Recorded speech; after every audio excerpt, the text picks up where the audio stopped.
en la clave. La actualidad desde distintos puntos de vista. Un espacio para la discusión bien informada. El Mostrador en la clave. Con el equipo del Mostrador. Estamos al aire y ya estamos con el Mostrador en la clave. Está con nosotros Iván Weissman. Iván, ¿cómo estás? Buenos días. Ya va a llegar Mirko. Está a segundo, está estacionando. Sí, aprovechemos de meternos en tu territorio con lo que estábamos conversando, informe del banco JP Morgan de Estados Unidos de que sería negativo para el mercado la posibilidad de que se fortalezca la opción presidencial de Beatriz Sánchez, porque me parece interesante este concepto de poco ortodoxas medidas. Así es. A ver, los bancos de inversión, para los que no siguen, los bancos de inversión tienen hasta cierto punto una responsabilidad de ir informando a sus clientes. JP Morgan es un banco, no es un banco de retail, sus clientes son instituciones, algunas de las más grandes del mundo. En Chile tienen una oficina bastante grande, son un actor muy importante en el mercado chileno. JP Morgan fue el banco que hizo la primera emisión de deuda externa chilena durante el gobierno de Lagos, y son acá asesores de algunas de las grandes empresas chilenas que se han expandido en América Latina, y bueno, son actores relevantes del mercado y son influyentes. Ellos siguen a Chile bastante, por lo menos una vez al mes sacan un informe, y han seguido las elecciones. A ver qué pasa. El mercado hace ya 16 meses que viene repuntando el mercado chileno, la bolsa chilena, que siempre las bolsas, los mercados accionarios se adelantan a eventos. Viene subiendo, está en récord histórico. Y la apuesta, una parte importante de eso son flujos, hay plata de afuera que está viniendo, y la apuesta es que siempre que el próximo gobierno iba a ser lo que llaman market friendly o más amigable al mercado. Empezó esto el año pasado cuando se apostaba que iba a ser Lagos o Piñera. Después en febrero cambiaron y JP Morgan empezó a decir, bueno, va a ser Guillé Piñera, pero Piñera va a ganar fácil. Y seguía entrando plata y las encuestas dicen que Piñera está favorito. Y ayer sacan un informe que confirman, dice, ojo, nosotros mirando la foto, las 3 encuestas que seguimos nosotros, dice el Banco de Inversión, tiene a Piñera con sus cifras más altas, pero ojo, está pisando fuerte como segunda Beatriz Sánchez, y nosotros creemos que ese es un problema para el mercado, y que si ella se solidifica, se fortalece en las encuestas como la segunda opción y que le podría amenazar a Piñera, eso es muy peligroso para el mercado, dice, podría golpear fuerte a las acciones. Y bueno, tú lo mencionabas, dice principalmente porque tiene políticas poco ortodoxas, incluyendo su propuesta de nacionalizar las AFPs. Yo no he seguido a minuto todas las propuestas de Beatriz Sánchez, pero no creo que esa es una de ellas. Sé que tiene planes de hacer fuertes reformas contra las AFPs y no las quiere, no es parte del no más AFP, pero no sé, yo a lo mejor corríjame, no sé si ha dicho que se las va a apropiar. Sé que no las quiere más parte. Dice que básicamente lo que yo entiendo es que haya planteado, bajo la lógica del no más AFP, el que los fondos de los chilenos no van a tener la administración privilegiada que hoy día tiene la AFP de ellos. Obligatorio, además. Bueno, bien, entonces, a mí lo curioso es que cómo, que lo hemos hablado acá, cómo lo líquido que es todo, porque nosotros, la parte del mostrador que yo manejo directamente, nosotros nos llegan todos estos informes y cómo ha cambiado el tono. Y yo me acuerdo perfectamente porque hemos hecho, en noviembre era nuevamente, pero era un hecho, era ya un dato de la causa, era Lago Piñera, y ahora, por primera vez, un banco de inversión relevante, ya sea chileno o extranjero, la pone como una amenaza o como una opción, pero curioso como no, el tono del informe es bastante poco neutro. A ver, un banco de inversión obviamente que tiene que decirle a sus inversionistas lo que cree que es más importante para sus inversiones, sobre todo uno que tiene inversionistas institucionales como clientes, pero trata de ser bastante neutro y bastante técnica, como los informes quizás que haría un Banco Mundial o el Fondo Monetario o incluso el Banco Central. Acá es bastante partidario, o sea, hay frases que revelan su abierta preferencia de que gane Piñera, y no sé si necesariamente es porque por razones de mercado. El informe, no lo hacen americanos desde Nueva York. Como dije, acá tienen una oficina grande, tienen analistas, y el que firmó este informe, creo, si me acuerdo bien, un tipo que se llama Diego Celedón, que generalmente es el que escribe como los informes más geopolíticos, más analíticos de lo que está pasando en términos políticos y macroeconómicos en Chile. Sí, el JP Morgan no es un banco que nació ayer, como tú dices, una institución financiera que nació ayer. Es una institución, para ponerlo en términos, si se quiere, norteamericanos, que le debe su existencia actual y su realce actual básicamente a los contribuyentes de Estados Unidos, Juan, que lo salvaron de probablemente una de las crisis más grandes durante la crisis subprime de 2008, con una cantidad de recursos que se le dieron por un tío lejano, Henry Paulson, que no tiene nada que ver conmigo, pero era el jefe de la Fed. Pero le pasaron tal cantidad de recursos a una serie pequeña de bancos que los tipos se la utilizaron, buena parte de ellos, y JP Morgan también compró varios bancos quebrados para... Medio obligado. O sea, JP Morgan y Goldman Sachs son los dos grandes bancos de Estados Unidos que menos ayuda necesitaban o querían, y que en un momento, para no revivir la historia, si uno lee ellos no querían en su momento, pensaban que no necesitaban, y tu tío lejano les dijo, no le estoy diciendo, no le estoy ofreciendo, le estoy diciendo, usted toma esta plata. Toma esta plata y recomponga el mercado. Y bueno, y empezaron a comprar buena parte de la competencia. Chicos, claro. Los más chicos se deshicieron de competencia, si tú quieres, en términos estrictos. Y resultaron, hay varios informes ahora, lejos los más beneficiados en el mediano plazo con la crisis, digamos. Sí, por lo tanto, JP Morgan, para ponerlo en ese viejo aforismo, dice, cuando las utilidades están, bueno, son mías, cuando las pérdidas están, las socializamos. Bueno, claro, que el Estado se haga cargo, digamos. Y lo curioso, lo interesante es que justo ayer Alejandro Guillé dio una entrevista con Reuters, la agencia de noticias ya no es británica, la compraron un holding canadiense hace un par de años, pero Reuters es una agencia de noticias muy importante. Sí, muy importante. Fue en un momento la agencia de noticias del mundo junto con AP, pero se han venido muriendo. Se concentra más en finanzas pero es política. Y se hizo famoso el señor Reuters porque con las palomas llevaba los mensajes de que Napoleón había perdido la batalla de Trafalgar, y compró anticipadamente la Bolsa de Londres, y el resto es historia.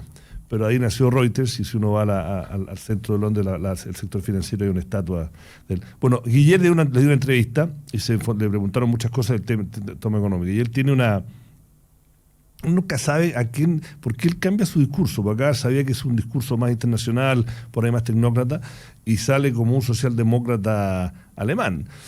Va a ser un gran acuerdo entre empleados y empresarios en pro crecimiento, gran inversión en infraestructura, regionalización, pero en general política industrial para sacar al Chile, y habla que ha sido pésimo el crecimiento, que tiene que darle foco, en algunos párrafos parecía al agua, es que el foco tiene que ser el crecimiento, y habla un poco más de su propuesta para las AFP, que al final, ayer lo hablamos, se va a lanzar la propuesta el jueves, y todo da a entender de que van a dejar lo más complicado afuera, que es cómo reformar efectivamente la regulación de las AFPs en sí mismas. El plan que va a entregar el jueves en la moneda a la presidenta crea la institución autónoma tipo Banco Central que va a administrar la plata. Va a ser una parte del proyecto, y la segunda parte del proyecto es la que convierte en ley el 5% adicional, del cual 3 va a una cuenta y 2 va al fondo común. Pero la reforma a las AFPs, hay tal desacuerdo en la nueva mayoría que todo lo que ayer reportamos bastante en el equipo, y otros medios también tienen la misma información, va a quedar fuera. Sí, llegó Mirko Macari. Mirko, ¿cómo estás? Hola, buenos días, Mirko, está muy atractivo Mirko hoy para los que nos ven en el streaming. ¿Ah, sí? Vaya, disculpen el atraso, como dicen las mujeres, tránsito lento. ¿Te estás peinando? Sí, gracias a la peluquería. Oye, Bueno, ya que estás hablando de Guille, ustedes tienen un artículo que ha generado este nuevo concepto, el cerco informativo. ¿Qué es el cerco informativo? Pues verdad. ¿Ah? Porque él no quiere hablar, además. Pues. Nosotros echa la culpa al mostrador de que nosotros, bueno, a todos los medios, sí, de que tenemos cerco informativo. Y él lleva primero no participó en las primarias, entonces obviamente tenía una desventaja. Y después él tenía una política de no dar entrevistas, ¿no? Y ha hecho pocos eventos. Y nosotros los medios, sobre todo nosotros que somos más chicos y no tenemos un ejército de gente, cubrimos lo que él dice poco. Y la única entrevista que ha dado últimamente es esta entrevista que le dio a Reuters, que es un medio extranjero. Bueno, yo creo que el Partido Comunista, que ha sido clave en la candidatura de Guille, tiene en la agenda este tema de lo mediático en Chile, y es una realidad. En alguna parte, pero se pasan de pueblo en atribuir todo a una suerte de conspiraciones. No, la palabra no es conspiración, de decisión deliberada de no cubrir allí. Yo creo que hay una lectura equivocada. Es cierto que todos los medios tienen agenda y todos los medios eligen de acuerdo a esas agendas que esconden opciones políticas, porque se esconden. Pero en el caso particular de Guille, el reclamo viene, en este caso, o el grito en el cielo, porque no se cubrió la inscripción de la candidatura de Guille el año pasado. Claro. Ese es el hecho que detona esta, como si hubiera sido una noticia en sí misma. Entonces, yo le recomendaría a la gente del PC que se asesore periodísticamente. Parece que su candidata a diputada, que es la presidenta del Colegio de Periodistas, no entiende muy bien esto, que la semana pasada la agenda estaba tomada por Carolina Goich. Y para explicarle a la gente, como dicen los gringos, good news, no news. Exacto. Entonces, la tensión, la trifulca,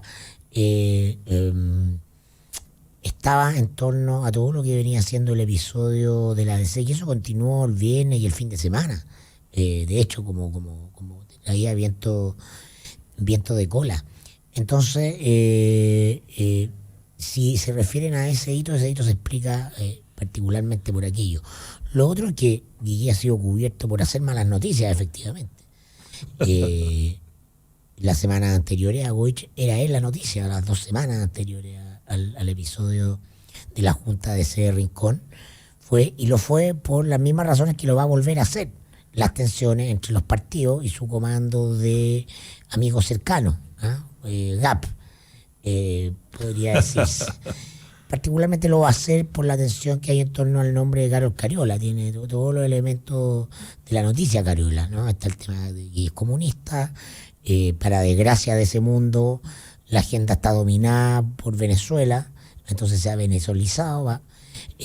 Hubo mucha atención respecto a qué hacía o no hacía Guille respecto de Venezuela, y en eso sí hizo noticia porque se salió del Senado para votar el proyecto de acuerdo contra Venezuela. Después hizo noticia cuando salió a marcar un punto más fuerte y se sumó a la declaración del gobierno de Chile y que dijo que Venezuela iba a... Entonces sí hace noticia. Quizás no hace noticia por las cosas que los políticos, o particularmente el PC, les gustaría que hiciera noticia, porque la agenda no se maneja como se construye el siglo. La agenda informativa no se maneja como se construye el siglo. No baja una orden para que haya esto. Ahora, dicho lo anterior, sí es cierto que hay mucha más interés en enfocarse en general en la agenda, en los conflictos que hay dentro de la nueva mayoría, que en los eventuales conflictos que puedan haber en torno a la candidatura de Sebastián Piñera. O sea, claramente hay un sesgo ahí en general, en términos de la cobertura. O sea, a mi juicio, todos los conflictos de interés de Piñera son de la máxima relevancia, tanto o más que los los conflictos políticos que puedan haber en torno a la candidatura de Guille, que lo hay. Entonces, esto no es blanco-negro. Sí, yo quiero decir un par de cosas sobre el denominado cerco informativo en lo que me compete a los programas en los que yo participo. Por ejemplo, porque algunas personas han señalado, pero ¿cómo puede ser posible que tú no lleves a Alejandro Guille a Última Mirada o que no vaya a Tolerancia Cero? Yo lo puse muy tranquilamente en Twitter hace unos 3 o 4 días y alguien preguntó con un tono bastante airado, dijo, ¿por qué no llevan a tolerancia cero en vez de llevar a, qué sé yo, gallos fomes como Guten Martínez, por ejemplo? ¿Cuándo va a ir Alejandro Guille? Y yo le respondí, le dije, cuando él decida dejar de contestarnos no gracias todas las semanas y diga voy a ir. Tan sencillo como eso. Y a tolerancia cero digo exactamente lo mismo. Cuando él deje de decirnos, o él o su equipo, deje de decirnos esta semana no o la próxima, y diga cuando quieran. Y va a estar. Lo mismo pasa últimamente con Carolina Goich. Ojo, Sí.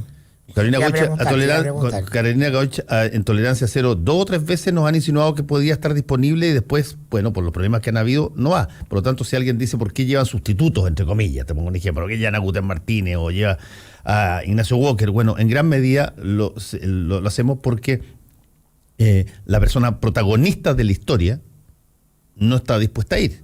Y por lo tanto, tú tienes que cubrir la historia lo más cercanamente posible y se hará bien o mal con las personas que vienen. Pero en el caso de Alejandro, a quien yo conozco bastante bien, digamos... que fue parte del panel de tolerancia cero por año. Del original.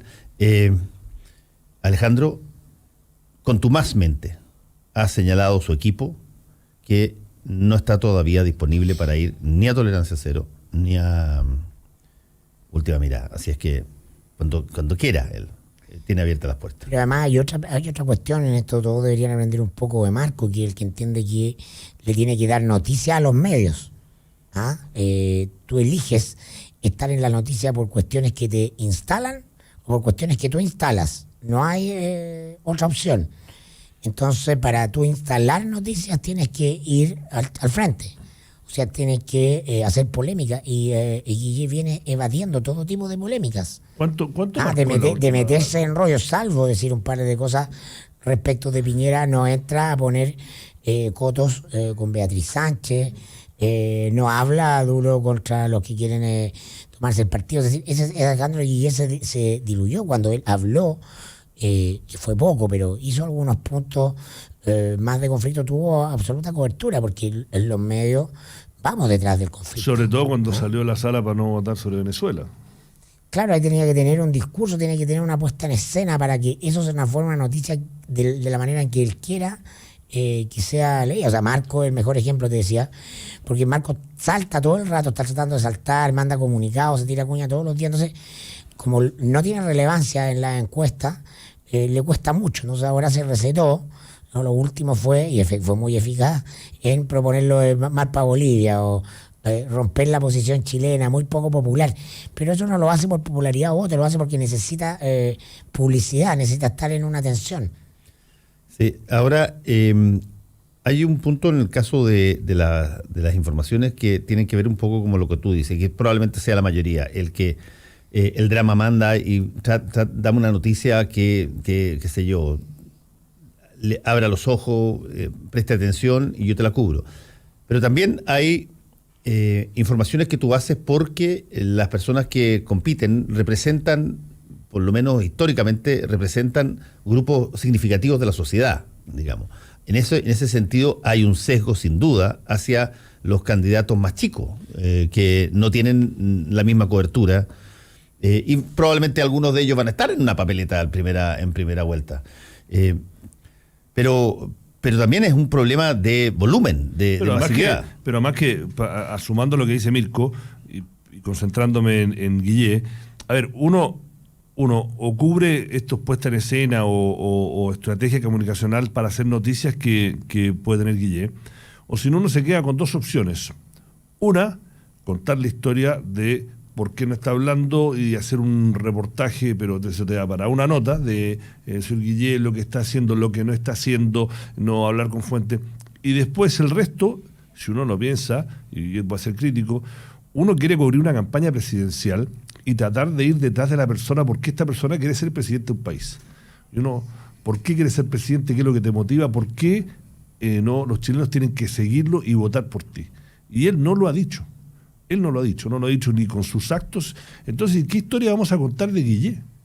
No, pero por ejemplo, el piñerismo tiene un control bastante eficaz de la agenda. De esto se trata. Pero ellos todos los no días. se trata de hacer noticia o no hacer noticia. La inscripción de Guille se cubrió. Lo que pasa es que no marca agenda, po. Claro. Porque la noticia hubiera sido que no lograra la firma para inscribirse, no que tenía 50.000. O sea, yo era un Ese era ejemplo. el desde, o sea, ya se cubre en el día, aparece en un breve, viene la pequeña nota, pero no se habla de eso. No genera agenda, no genera tema. No genera tema. El piñerismo, Todos los días tiene por su dos eventos. llegada a los medios, tiene una capacidad privilegiada de generar agenda, porque, o sea, que lo entiende el Partido Comunista y la nueva mayoría, ellos omitieron la construcción de poder fuera del sistema formal institucional, y eso implica generar medios de comunicación propios para que generen agenda. Esa es una inversión que se hace en años, y la nueva mayoría se omitió de eso, porque el Bueno, proyecto de la yo- concertación fue entrar a ser parte de la agenda de los medios tradicionales. Y en esa lógica funcionan. Entonces, no puede pensar que medios que pertenecen a grupos económicos que tienen históricamente una agenda vinculada a los intereses de la derecha económica no respalden a su candidato, sobre todo en un contexto como el actual, y ustedes lo conversaban acá respecto del tema del informe de JP Morgan. Es decir, el mundo económico, el dinero que está detrás de los medios, tiene claro quién quiere que gane.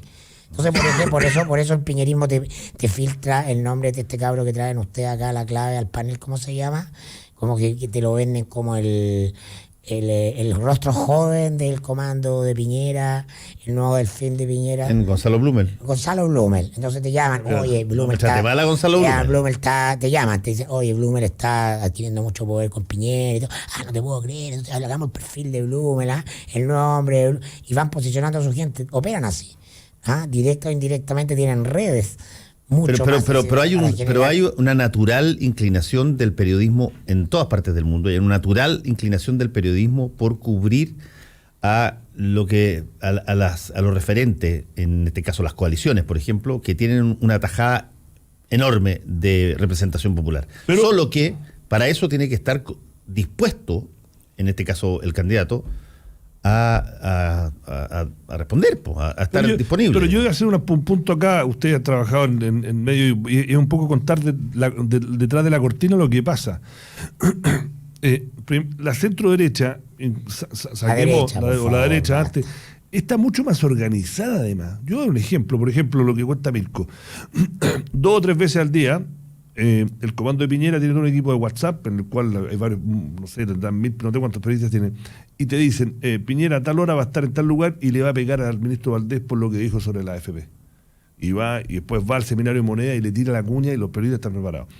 Tú vas, por ejemplo, a nosotros como en la parte económica en diario, si queremos una columna que sobre, no sé, sobre el déficit fiscal desde el punto de vista de libertad de desarrollo. Tú llamas a libertad de desarrollo, nos interesa una columna, ojalá que sea antes está la Rosana Costa, ya, ¿para cuándo? ¿Cuántas palabras? Tú llamas, no sé, cualquiera de los think tanks de la centro-izquierda, la concerta, no sé, vamos a ver, no te la mandan, te mandan una, después 2 meses después no te la mandan, no hay nada parecido, son mal organizados. Entonces, como periodista, en el mundo perfecto uno hace más la pega, pero en el mundo imperfecto, que no tenéis todos los recursos, de que por ahí incluso algunos periodistas pueden ser flojos, sale más fácil cubrir la derecha. Fuera del Estado, la nueva mayoría no tiene nada, no ha construido poder. Por eso su derrota política, su incapacidad de manejar la agenda, y eso pasa fundamentalmente por tener un sistema de medios como parte de tu estrategia de poder. O sea, tú tratas de conseguir que te escriba y una esos columna medios así no. de plan. A no ser de que de repente una comida, o sea, trata tú, la tecnocracia de la concertación, tú llamas a así de plan para ver si quieren comentar, y es como que tú le estás pidiendo un favor a que bajen del monto limpo, Sí. y a lo mejor en 2 semanas te responde, después no. Pero ellos Claro, tienen un pues, diseño de medios. Cuando quieren hablar el domingo en el Mercurio o en la Tercera, eso está claro. Ese es el mundo en el que quieren conversar, no en otro. Bueno, A propósito de eso, quería comentarte una cosa que me parece una noticia importante, que es el rechazo de Mariana Elwin y de Jorge Burgo a ser competir. parlamentarios. Parlamentarios. Sí, porque- ustedes traen una noticia sobre eso. Claro, porque revela 2 cosas. Uno, la debilidad de la candidatura Goich, ¿no? Esta es la gente que la empujó a ella a decidir ir a la primera vuelta y no a la primaria, ¿no? El círculo pequeño que está detrás de Carolina Goich hoy día, y que es la gran crítica que tienen los diputados. Y dos, pero lo interesante, lo que más revela es finalmente la decisión de hacer política fáctica, ¿no? Mariana Elwin y Jorge Burgos hacen política por su posición en cercanía a los medios del establishment. Desde ese lugar tienen mucha más capacidad de generar agenda, de intervenir en la agenda, de ser consultados como los referentes para definir las cosas en la deseo, en la nueva mayoría o en la política nacional, y desde ahí elaborar una estrategia de poder que ha sido, pese a que son minoría en el partido, muy eficaz para llegar a controlar la candidatura de Goich. ¿Cómo interpretas tú que no hayan estado, que no tengan ganas de participar? Porque el espacio del Parlamento, lo que llamamos el espacio democrático del poder formal institucional, es un espacio de desprestigio. O sea, ellos se tienen que someter a un estándar de ir al Parlamento donde solo pierden poder. O sea, el lugar donde están hoy día, el lugar de sus trenzas fácticas que le permite acceso a medios de comunicación de manera privilegiada, lo instala desde el punto de vista personal y político en una mucha mejor posición que irse como cualquier otro al Parlamento. ¿No lo ves tú como algo que se dice bastante en el Partido Demócrata Cristiano por parte del sector más progre, llamémoslo así?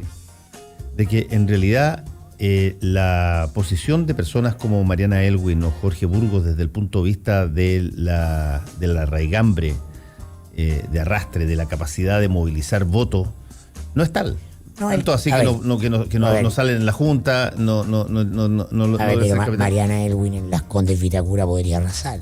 Pero en Las Condes en Vitacura tendría que sacar a otros que en una de esas no quieren salir. Ser conocido, y Jorge Burgos ha competido, yo no tengo razón para... Yo creo que ellos lo que ven es que hoy día el Parlamento es un lugar rasca. Ellos no van a ir a un lugar rasca donde son uno más de un grupo donde y no ganan nada. Yo creo que las personas que tienen... Hay muchos diputados que se desloman consiguiendo sus votos, llegando ahí, pero hacen un trabajo que no marca agenda porque no tienen acceso a los medios. Por ejemplo, la Yanna Proboste, que es de la disidencia, que no puede ser una parecida, una diputada de zona porque fue ministra de Educación de Chile, pero ella no llega a los medios. Sí. Yo tengo la impresión de que hay un poquitito también de suma y resta, y dicen, sobre todo yo creo con Mariana tengo mucho más poder desde una entrevista del Mercurio o de La Tercera de lo que pueda tener como representante de alguien que quizás no me eligen porque no tengo los votos.